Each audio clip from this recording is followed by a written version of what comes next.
Bonsoir, bienvenue dans ce journal dont voici le sommaire. Ce vendredi, la communauté musulmane du Bénin du monde entier célèbre la Tabaski, une fête à caractère sacrificiel. À suivre dans ce journal, le bien fondé de ce sacrifice fait en ce jour avec l'imam de la mosquée centrale d'Atropokodji. L'UP Le Renouveau a formé sa jeunesse UPR des 9 sessions du jour. La séance de formation s'est tenue sur l'esplanade de Bis-Hôtel d'Aboumé et les Mansour. Dans ce journal, aux États-Unis, Donald Trump interdit l'entrée aux États-Unis aux ressortissants de 12 pays, dont 7 africains. C'est l'essentiel à développer en titre. Bonsoir et bienvenue à tous.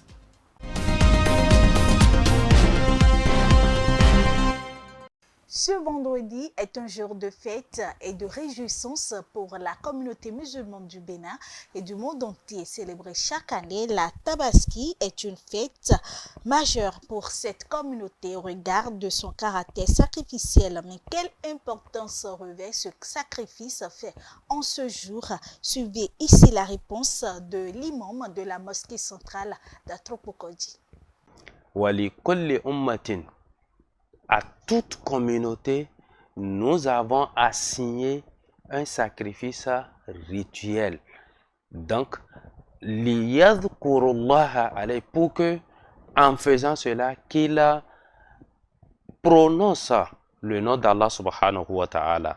Donc, c'est à travers cela que nous faisons ce que nous sommes en train de faire aujourd'hui. Lorsque le premier jour de Zulhijjah, le dernier mois dans lequel nous sommes, commence et que quelqu'un a l'intention d'immoler une bête en sacrifice pour la Tabaski, ne doit pas couper les ongles, ni se raser la barbe, ni diminuer ses cheveux, etc.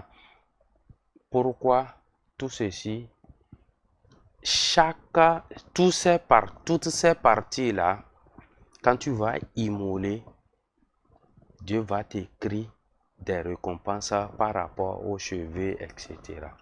Et par rapport aux cheveux de chaque mouton, il y aura des récompenses que tu l'auras, pas dans ce monde, mais tu l'auras là-bas où ce n'est pas l'argent qui te fera rentrer dans le paradis. C'est un acte d'adoration. C'est pourquoi au début je disais que ce n'est pas seulement venir couper, etc., qui est le problème. Non. Ce faisant, nous devons nous mettre dans la tête que nous sommes en train de poser un acte d'adoration. Donc, en faisant un acte d'adoration, Dieu te récompense par rapport à cet acte d'adoration que tu es en train de faire. Par conséquent, celui qui fait aura la récompense auprès de son Seigneur. Et celui qui n'a pas les moyens de le faire, et Dieu connaît l'intention de chacun, il aura la récompense de cette intention qu'il a par rapport à cette adoration. Donc, personne ne sera lésé. Celui qui a fait aura sa récompense. Celui qui n'a pas fait et qui a l'intention de le faire, et Dieu ne lui a pas permis de le faire, aura aussi la récompense de son intention. Donc, en somme, c'est un acte d'adoration et chaque acte d'adoration est rétribué par Allah subhanahu wa ta'ala. L'hôtel Novotel Orisha de Cotonou a servi de cadre à la cérémonie de célébration du cinquantenaire de la CEDEAO. À cette soirée qui marque le début des festivités, plusieurs cadres et autorités étaient présents. Le reportage est signé Prisca Roissou et Vita Lamoussou. Le 28 mai 1975, des leaders et visionnaires de 15 États d'Afrique occidentale se sont réunis à l'Écosse pour jeter les bases d'une coopération axée sur une intégration socio-économique que politique de 15 pays d'Afrique de l'Ouest, la CEDEAO. 50 ans après, cette organisation s'est caractérisée par une résilience face aux crises et au flot de défis pour s'imposer comme l'une des meilleures organisations sous-régionales.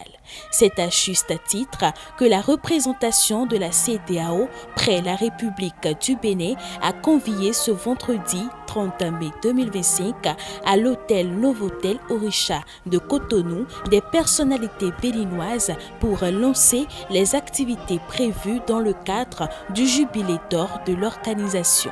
Le représentant résident de la CEDEAO près le Bénin a profité de l'occasion pour rappeler dans son discours les réalisations phares de l'organisation. Il y a de quoi célébrer ce que nous avons pu réaliser en 50 ans pour nos États, mais surtout pour nos peuples. Nos peuples ont le droit à la libre circulation. Nos peuples ont le droit d'établissement. Nos peuples ont le droit à une identité ouest-africaine. Et d'une façon générale, nos populations ont ce qu'on appelle une citoyenneté ouest-africaine. Et je pèse mes mots, c'est très important. C'est quelque chose sur lequel on a travaillé pendant 50 ans. La CEDEAO est une organisation qui aussi s'occupe de la dignité des individus. Malgré les défis qu'on a, les défis à la paix, à la sécurité, à l'instabilité, les questions d'instabilité, nous sommes quand même l'une des régions qui a fait le plus dans le domaine de la paix et de la sécurité. Et je dois dire ici, et les gens ne le savent pas, que les textes actuels que l'Union africaine utilise ont été inspirés de la CEDEAO. Mais comme vous savez, l'intégration et le développement, ce n'est pas un long fleuve tranquille. C'est vrai, nous connaissons une situation compliquée avec 3 de nos frères et sœurs. Je suis convaincu qu'on se retrouvera. Présent lors de cette soirée, quelques autorités se prononcent. Je suis contente de fêter les 50 ans d'anniversaire de la CEDEAO, cette communauté économique des États de l'Afrique de l'Ouest qui travaille à l'intégration économique des peuples de l'Afrique de l'Ouest. L'Union économique et monétaire, ce sont de grandes performances avec la CEDEAO qu'il faut saluer. Reconnaître toutes ces performances, c'est dire que l'intégration économique doit se poursuivre. Et nous voudrions saluer tous les pays de l'Afrique de l'Ouest qui travaillent à maintenir la CEDEAO et leur dire de continuer de travailler pour que la CEDEAO soit plus performante. Nous voudrons voir l'AES revenir à la CEDEAO, que la CEDEAO travaille davantage à se mettre à jour avec de nouveaux peuples. En termes d'intégration par rapport à tous les autres espaces économiques, on peut être fier de circuler aujourd'hui du Nigeria jusqu'à Dakar sans entrave, malgré quelques contrôles, quelques barrières. Mais je pense que nous évoluons, nous avançons et nous devons profiter vraiment de ces 50 ans pour mieux réfléchir sur comment redynamiser encore plus les pays de la CEDEAO en termes d'intégration. Malgré l'avènement de l'AES, je pense que c'est des questions juste de dialogue, de concertation, puisque les peuples sont intégrés au-delà de ce qu'on peut penser quand même.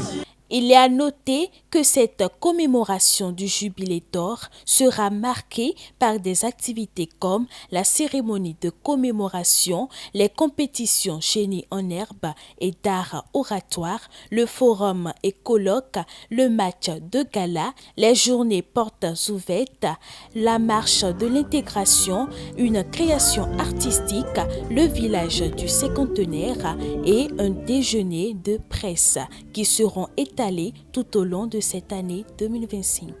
Autre information dans ce journal, une activité de formation à l'endroit de la jeunesse. Union progressiste, le renouveau des 9 sessions du département du Zou s'est déroulée sur l'esplanade de Bissoutel d'Abomey. La cérémonie qui a eu lieu le samedi dernier a été marquée par des communications sur des thématiques stratégiques, mais surtout par la déclaration politique du parti. Suivez ici le point de Judicaël Davo. Loin d'être une simple activité de formation, c'est une cérémonie solennelle de rencontre qui a mobilisé les jeunes militants du parti politique UP Le Renouveau des 9 sections du département du Zou. Réunis à Abomey ce samedi 31 mai 2025, date choisie en référence au mois d'anniversaire du chef de l'État, ce fut pour les jeunes progressistes l'occasion de dire dans leur déclaration politique toute leur reconnaissance envers le chef de l'État.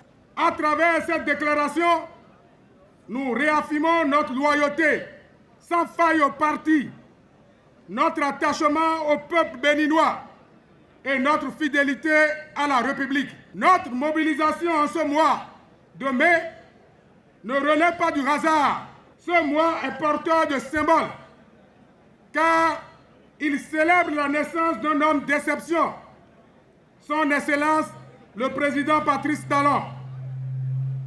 Depuis 2016, son action courageuse et visionnaire a profondément transformé notre pays.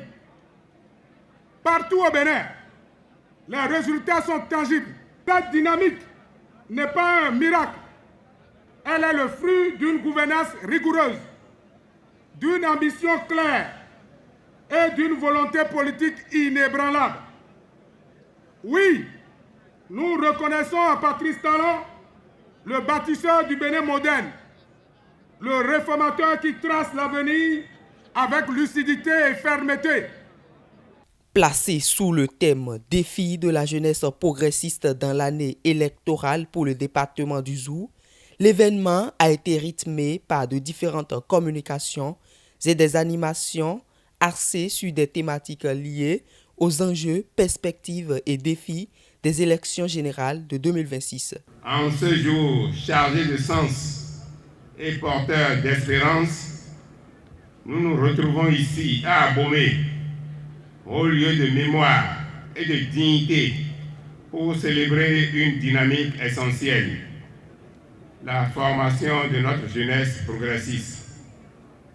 Sous le regard bienveillant de Dieu le Créateur, des ancêtres d'Ahomey et dans l'esprit d'unité qui anime notre parti, cette rencontre témoigne de notre volonté commune de bâtir un avenir solide, éclairé par les valeurs de responsabilité, de fidélité et d'engagement citoyen. C'est une fierté et une joie qui se manifeste en nous aujourd'hui que de voir une jeunesse engagée et qui a démontré qu'elle est une jeunesse formée.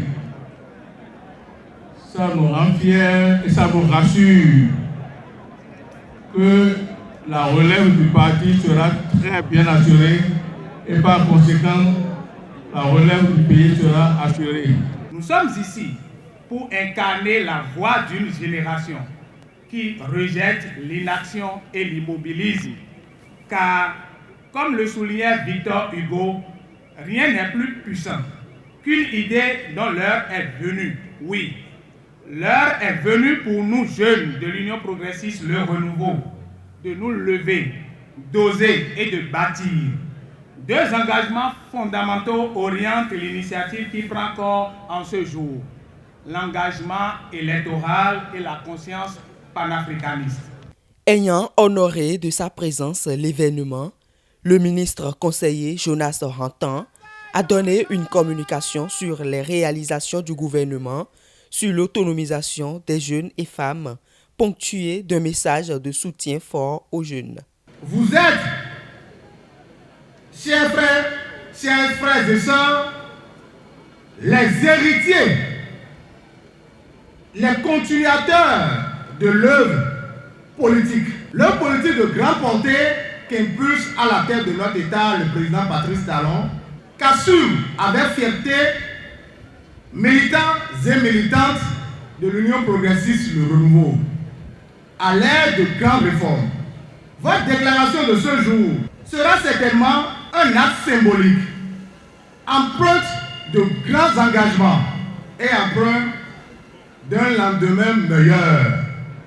Un lendemain qui compte indubitalement avec vous. En tant que ministre conseiller, membre du gouvernement et militant actif du parti, je vous adresse tout mon soutien, toute mon admiration et tout mon encouragement. Le Zou vous regarde Le Bénin vous observe.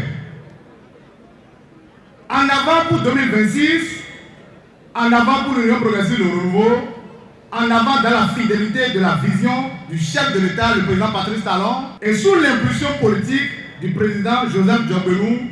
Satisfait de l'activité, quelques membres militants du parti se prononcent. Vous avez vu la détermination qui a accompagné cet événement. Il y a eu une forme de symphonie achevée. Il y a eu du verbe, il y a eu du son, il y a eu de l'élan, il y a eu de l'engagement athlétique par rapport à l'action gouvernementale.